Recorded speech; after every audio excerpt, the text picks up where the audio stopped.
1100 सदियां बीत गई हैं। जितना हक इस्लाम को इस भारत की सरजमीन पर है, उतना ही हक है जितना हमारे हिंदू भाइयों को है।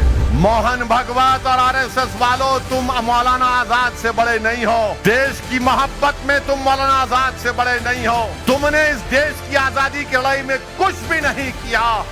और जो सबसे अजीम तोहफा इस्लाम ने इस मुल्क को दिया, वो तोहफा था जमहूरियत का और मसावात का। बताओ, टीवी के स्टूडियो में आरएसएस का नकाब पहनकर आरएसएस की तर्जुमानी करने वाले एंकर बोलो, इस तकरीर पर तुम क्या बोलोगे? अरे अगर ये भारत किसी का है तो आदिवासियों का है। जो आज सुप्रीमेसी ऑफ इस्लाम की बात करते हैं, ये आरएसएस वाले आर्यन सुप्रीमेसी की आदि हैं। कहने वाले ने कहा कि we brought our treasures with us, हमने अपने खजानों को लेकर आया यहां पर। भारत में भी कई खजाने थे, लाकीमत खजाने थे, हमने अपनी दौलत उसको दी। इस मुल्क ने हमारे लिए अपने बंद दरवाजे खोल दिए और हमने उसको सब कुछ दिया। और जो सबसे अजीम तोहफा इस्लाम ने इस मुल्क को दिया, वो तोहफा था जमहूरियत का और मसावात का। पूरे 11 सदियां गुजर चुकी हैं। इस्लाम, अंग्रेजी में कहा कि full 11 centuries have passed by since then. Islam has now a great claim on the soil of India as Hinduism has. यानी 1100 सदियां बीत गई हैं।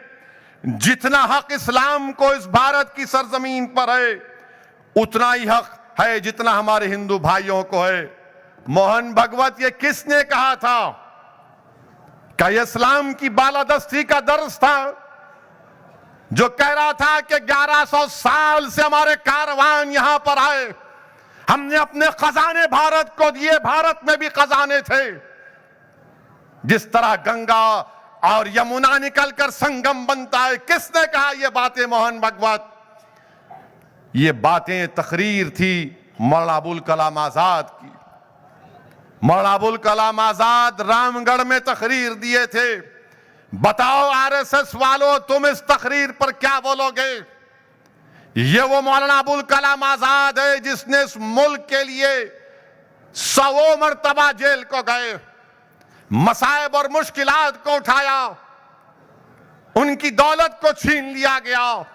और जब मुल्क आजाद हुआ तो मौलाना आजाद को इस भारत का सबसे पहले तालीम का, एजुकेशन का मिनिस्टर बनाया गया।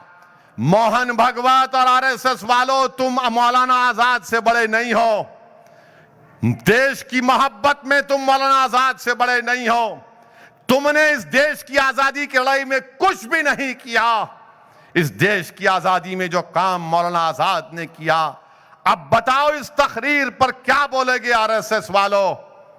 बताओ, टीवी के स्टूडियो में आरएसएस का नकाब पहनकर आरएसएस की तर्जुमानी करने वाले एंकर बोलो, इस तकरीर पर तुम क्या बोलोगे? क्या इसमें क्या कहा गया है? इस्लाम इस मुल्क का अटूट हिस्सा था और है और रहेगा।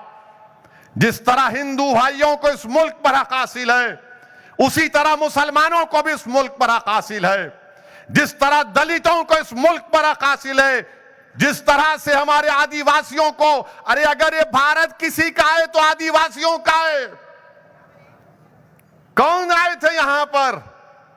ये सब के सब जो आज सुप्रीमेसी ऑफ इस्लाम की बात करते हैं, ये आरएसएस वाले आर्यन सुप्रीमेसी की आदि हैं।